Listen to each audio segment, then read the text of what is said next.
We start the recording. Oh, we have it, recording in progress. ¿Cómo estás? ¿Qué tal? So today is here with us José Ochoa, and you are a businessman from Mexico. You are an author. You just got your new book out, Getting in the Ring. So tell me a little bit about you. My name is Naca Grataliano, and welcome on the show, Jose. Thank you, Nakar. Thank you for having me. Thank you for connecting and for your interest on my person and on my as you say my recent book, which is Get in the Ring, uh, which is an entrepreneur's guide for the real life of business. And so I'm a little bit about my background. I'm an industrial engineer with specialty in manufacturing. I graduated in Mexico from public schools, and after working for several years on the corporate America on the automotive industry, I I started my own journey as an entrepreneur. So I left the comfort of good salary, good benefits, and having my two kids just one on our arms and the other one was my wife was pregnant, and so we started from there. And so it's challenging 14 years on as a businessman, very challenging, a lot of learnings, a lot of failures, a lot of wins, why not, and a lot of connections around the world. And so in the particular, I'm a person that I really like to uh, uh, act in or invest in personal development, continuous improvement, all that on myself, because I believe that's the only way as a business owners that we have to face challenges during defining moments on the business life, right? And so based on that, and I have like 5 years coaching and mentoring and guiding entrepreneurs in Latin America, India, and here in the States. Um, so I have a lot of passion about that. And so this year, my good friend Joe Foster, the founder of Reebok, he and Alejandro Yantada, which is another great Yes, friend. And I actually met Joe Foster. We had an interview. So this happened during lockdown. I was in this time because I had a small experience in the radio in my local university radio. At the time, I was studying economics. That was previous to the pandemic, and I was just seeing some of the interview we were doing. So that was my start, sort of my trampoline. But at a certain point, I got a little bit fed up because everything was really structured. I had to go out there and they gave me the question. I had to interview the people they tell me to interview. So I was just the speaker, and it was a good start, a really good launch. But I said, God, what if I could have my own podcast and I could go out there and contact anybody I want? I was very inspired by Joe Rogan, so the long format conversation. And this idea started to sort of grow in my mind. Maybe I could contact people. Maybe I could speak to anyone I want around the world. And most of what we were doing in the radio, at least in the time I was there, we were talking with local intellectuals and local students and people doing things locally. But the way I wanted it was I wanted to have both a local network of people that are doing things on this territory, where there was both association, authors, political actors, but I also wanted an international network of people. See, I wanted to have more people from different backgrounds, from Mexico, from Asia, from Africa, black, brown, white, pink. I just wanted more diverse, and I wanted to have this. So during lockdown, I had really the opportunity to get down to it because that was the moment from this idea I had in my mind for 1 year. Uh, I was thinking about from this passion, I move it into action. We were all locked down. Only I was working, and I was, at this time, I was just working. I wasn't really at a certain point very passionate about my economics course. In fact, I changed to political science, and I said, okay, and it made sense for me, a lot sense studying economics. Some of the guys I would see, they would only study, they would succeed in terms of academics, but one thing I really saw that they lacked in business school, they were really scholars, just study, study, study, get good notes in the exam. But I didn't see a motivation to get in the business. I didn't see a motivation. It's kind of like the parents, they force you there. And my idea was I am far better off if I can really meet real life business people. We can have real conversation and we start to develop a network, and from there I figured I gain much more knowledge if I can speak 2 hours to a 1 hour or 30 minutes to a real business actor than spending 3 hours in class studying theory. And so it was this the trade-off, and I write, and for me it was I rather speak with real people that are doing things in the real world, that are moving, that have industry, that have business, and I can grow much more, much faster from real life knowledge. And that's how I started my podcast, Shogun Valley. And this, now we are here. No, but it's great, and I'm with you in the terms that uh uh when we finalize, let's say, college, we immediately stop investing on continuous education. We focus only on working, and that's the time when you have to invest double, triple time and money and efforts on continuous education, because the exponential growth and mindset that you are going to obtain by combining real life experience with that continuous education, I mean, it's a compound effect. And sadly, most of the people, they just stop learning, and they just focus on being on a factory, working on an office or everything, even creating a company. I mean, they become entrepreneurs, but they completely forget about education and learning. Education and learning. So they stay in that little tiny bubble of their own business, and they don't interact with anyone. So when the moment comes to take decisions, so they have a very limited I am ways I am very to. very curious to ask you one question on decision making processes. How do you decide, and how important it is to decide fast or a certain level of? Do you have a process you break down your decision? Because you are running an operation business, and like it or not, at a certain point you must take big decision, big tough Yes, decision. so I on taking decisions, I've been forced to take decisions.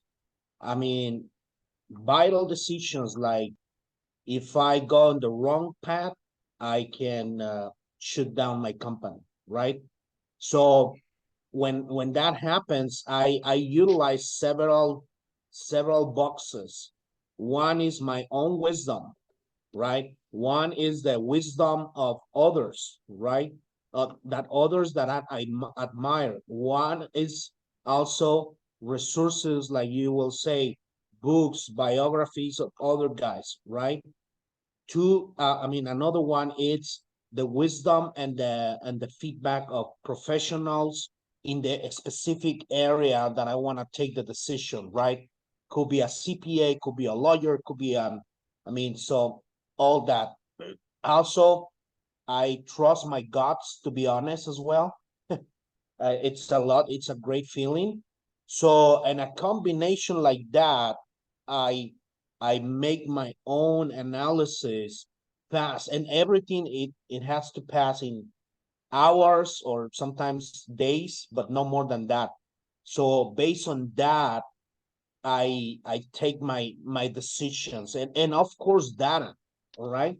Also data Also, about, I mean, what's the real facts about this road or this road, okay, and what could be the worst scenario on this, or what worst scenario on this, and be prepared for that. And it's a muscle that you develop continuously, day by day. I mean, committing mistakes, and taking the wrong decisions. I learn a lot from wrong decisions. That's the best teacher you can have.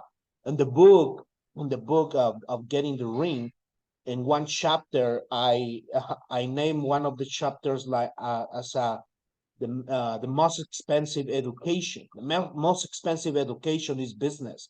It's not Harvard. It's not Oxford. It's not Stanford. It's business life. 2018, I lost with my company $1 million overnight. So that put me and my organization on my knees. It was overwhelming. It was a process of weeks and months. José, And aquí tengo una pregunta. sí, how do you deal with pressure? O sea, cuando tú tienes de un día al otro, your company crashes y te encuentras enfrente de esa situación, something you could not predict, how do you deal with all of that pressure, the mess that goes on, and how you went through all of that? I mean, that psychological and emotional, and all of that yeah. nuts.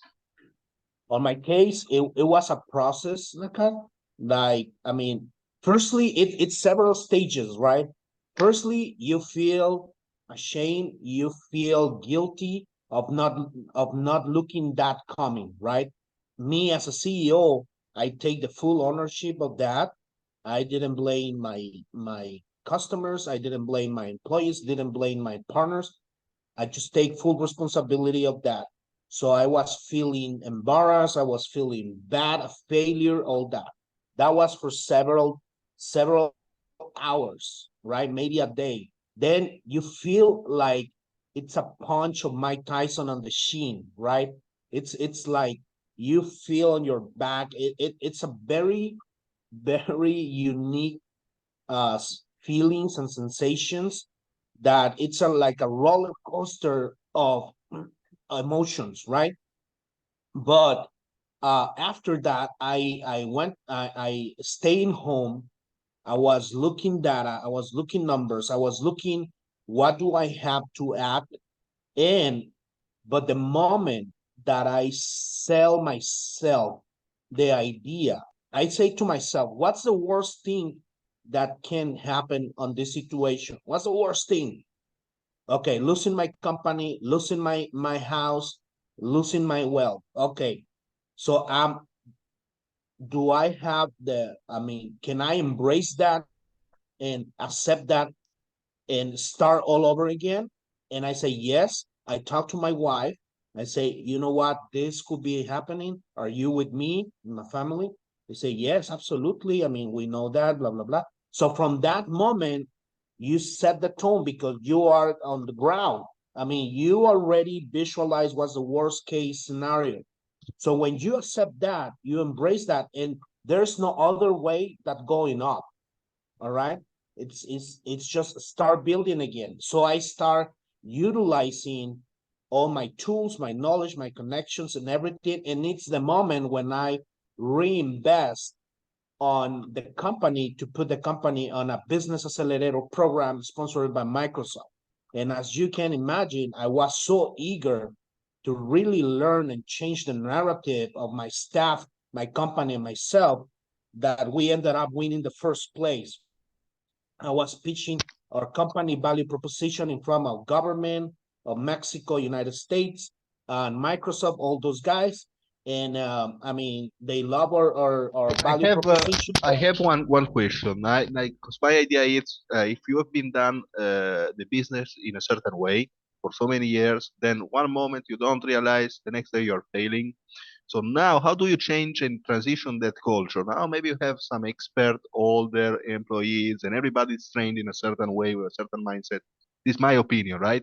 Now, how do you go from that to suddenly going Microsoft, all of this accelerator technology, and transforming really quick and changing doing that cultural job? What was your strategy to change the entire mindset of the By company? empowering, by having an honest and transparent conversation with suppliers, with employees, and empowering them to take decisions, and that, I mean, letting them know that we are all together in the boat. So by that, we create a lot of empathy with the group, So everybody on their place start to perform, to look for new ideas, to look for better productivity and everything. Because we told them we are not going to cut any jobs, okay? Because most of our people or staff, it's people that it's with us for more than 10 years, right? And so what we did is we cut our money as a as a as a as owners, but then and we cut expenses and all that, and we reinvest on them, and they knew that. I mean, they saw that we are reinvesting them, believing in them, so they give us back all the passion, all the hard work, all the commitment to flip the coin. So it was like a mutual agreement on moral, on performance, and everything. So that's the thing that help us to flip the coin, win the business accelerator. From there, I went to someone because of that exposure. Stanford invited me to be part of a scaling up program, so they accepted me, and from there I jumped to another thing, and so that was like game changer. Even well, on the Microsoft program, I was pitching on demo day wearing a red Jordans 11s because I love sneakers, and those red Jordans represent the flesh and blood and the passion that we have as entrepreneurs and the excellence of Michael Jordan, right, and the brand. And so I donate those sneakers to my office in El Paso, and Brad Smith, the president of Microsoft, he signed those shoes, and we put them there as representing a milestone of the company. So every time we see those shoes on the office, we knew that we passed the test, and we flipped the coin, and we started a new stage in the company. 2021 was our first year ever in 14 years of business. And so that helped us a lot to face pandemic, COVID. So when COVID appears, we already have like that muscle and all that strength and speed to adaptation and to pivot, and so that helped us a lot. That's why during COVID it was challenging, but we were as an organization very ready to adapt and to move and pivot, and that helped us a lot, and that we keep that one right now as an asset on our organization.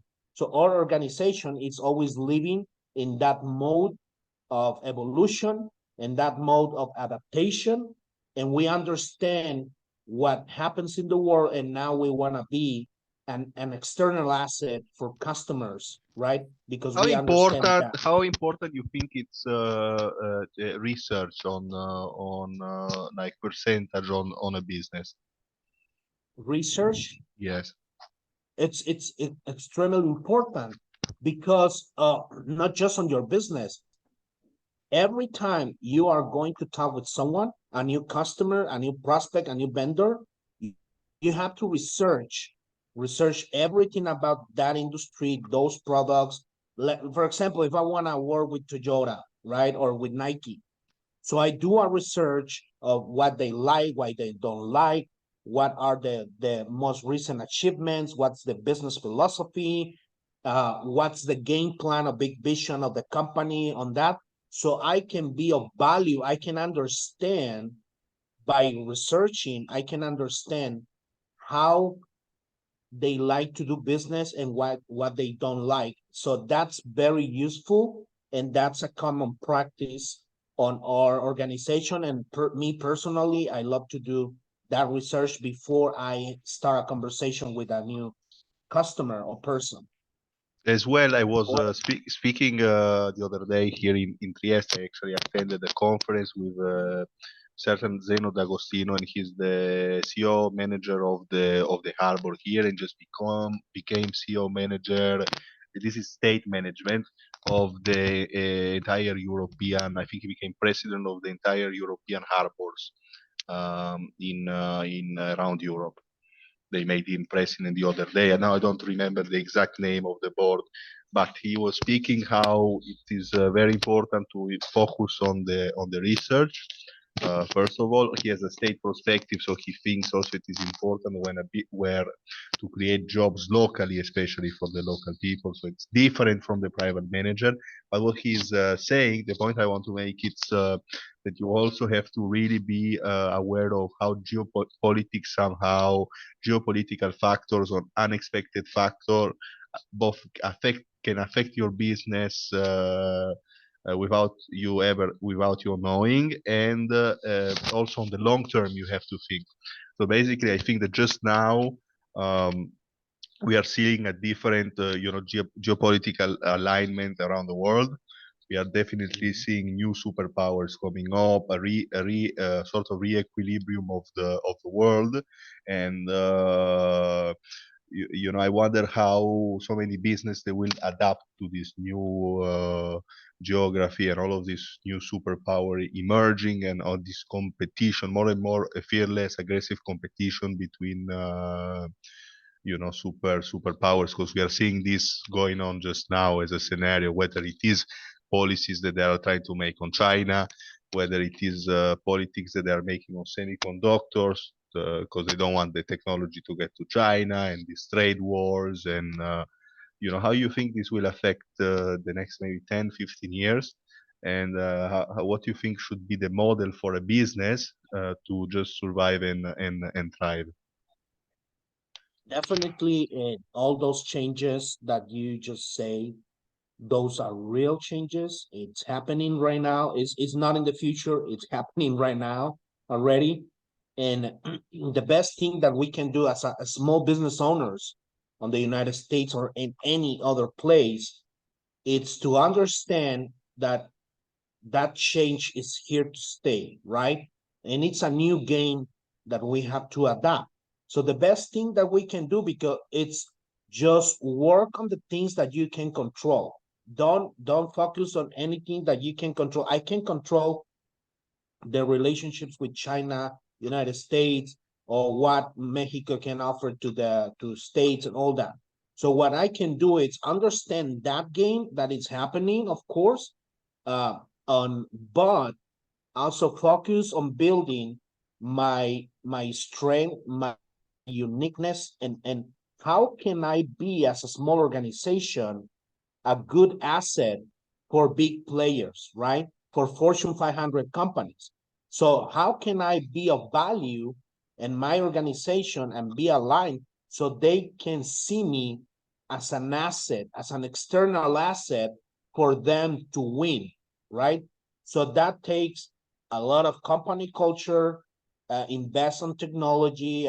I mean, as much as you can on your budget, being ready for cyber attacks. I mean, so just give to your clients security and value, and listening to all of them to see what they need, what's the game plan they have, and then, I mean, put yourself on a position to win. So uh, I think that's the game right now. We have to elevate the game because, to be honest, those Fortune 500 companies that want to do business, if you are not ready, if you are not there on understanding the game, they are on speed. They need speed, so they are not going to stop or to give put attention on you. So you have to do your work, your own due diligence, your own research, as you say, and prepare your company to be always on the gate. By saying that, I say attending trade shows, attending programs that they organize. They are always looking for ways to connect with small businesses that help them to win and be fast, and don't rely just on a big supplier in China or big supplier in Mexico. They want those small partners on their own country that they help them to win by speed, adaptability, flexibility, uh, work ethic, respect, alignment, company culture. So So you you have to say be that on that. that being a small business can be an advantage if you can leverage Yes, properly, sir. if you can find your positioning. because you are more Definitely. adaptable, more flexible. You can and if you can align your company with the goals of Fortune 500, you have a standard chance of succeeding. Yeah, So you seem like absolutely. mm, so you work a lot with Fortune 500 companies. Mm. Yes, actually, well, I'm And working right now. what do you think are the three most important things to work with companies, Fortune 500 company, like three milestone you would say to just be working with them, interacting with them as a business? What type of mindset you have to have? Listening. Number one, listening what they need. Don't be just be selling like, oh, I'm here because I am a small business, I am this and that, and I want business from you. No, you have to be propositive, you have to listen, sit down and just listen to them and understand, and be with ears and eyes looking for problems that they don't even know they have.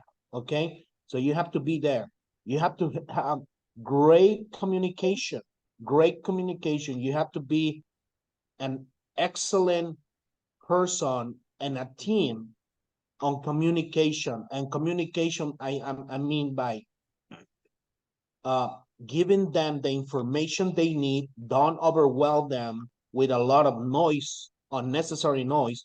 Just being very effective on communication by, I mean, in a very short time, show your quality, your advantages, your value, and everything. So they appreciate a lot that, and having alignment with them in terms of their philosophy. So embracing their vision, their core business values, and everything, you have to align with them because they cannot invite to the table and do business with a company that don't believe in the same that they believe, right? It's like a friendship. You cannot be a good friend of someone that is not aligned with you in terms of moral values and respect and all that, right? I mean, you respect them, but you don't invite them to the dinner or something like that. So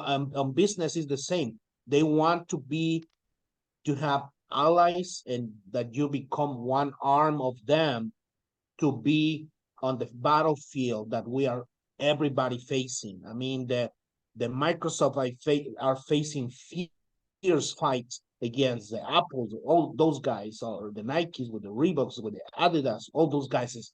So you have to become a good asset for them by aligning yourself to them. Actually, Nakar, I'm in the process. I'm doing a master class on video. uh, I'm in the process to finalize that. So that masterclass will be on demand and will be 2 hours on video of how to take your small business company to a Fortune 500 supplier. Because I believe it's important. I'm living that myself right now. I'm on the process. I'm about to graduate with a what the biggest player in the sports athletics. Next week I will be with them on the headquarters. So I'm learning all that process, but I want to share that with others because I know there's a lot of business owners that have years with their companies, but they don't have that awareness of what it takes to be selling to those Fortune 500 companies. Hmm. So you are launching this new project of, so your Yes, intent is to share your knowledge with so many companies and bring correct, this new knowledge. So that I think correct. it's the next step for you. But I want to ask you, I want to ask you one question, and that is how you made this transaction from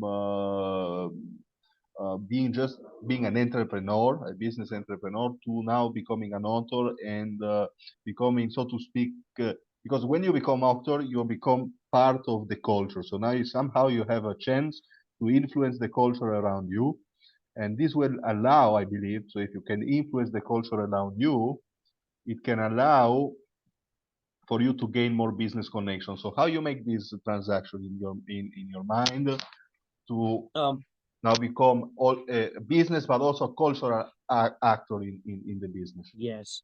So more than here. it was Mm, here. mm, To be honest, I have so much passion for the business mechanics and for sharing with others. And I'm an introvert. But this passion, this passion is bigger uh than me. So I love to share with others. I love to so my main focus with the book and on and with the master class, it's my bottom line is to help other business owners to create more employment, right? But employment of quality, right? So the only way to do that it's by growing your company and having a healthy company with the right process, with the right culture, with the right players, and empowering people, understanding and respecting people, and so that's the only way that we are going to create more employment, and that people in every community on it's going to be going to restaurants, it's going to buy clothes, it's going to have quality of life, it's going to send kids to school if we have good employment. So that's my big vision, and yeah, to I do think that. employment it's the key for the environment around you, because otherwise if you like you say, if people are stuck with no money or are locked down and they are not earning, people will not go out there, get your product, buy books, they'll cut down on expenses, which then ultimately means trouble. And so yeah, creating employment within communities, but I think also and this will drive to the next question, just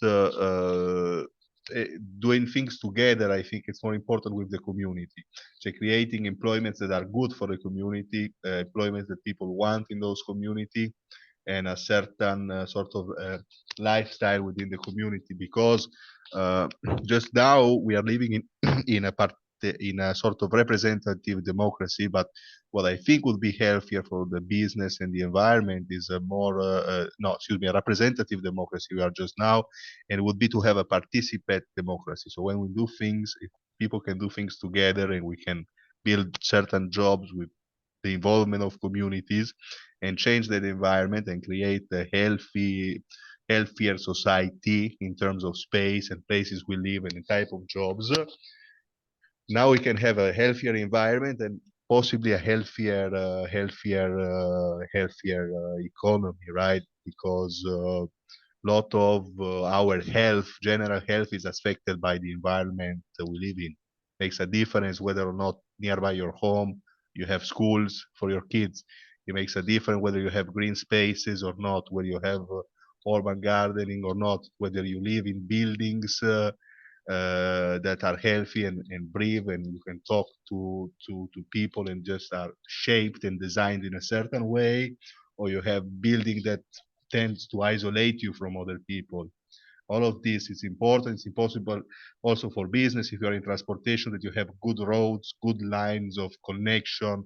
So you see how the urban space somehow influence us as actors, both individual and and business people.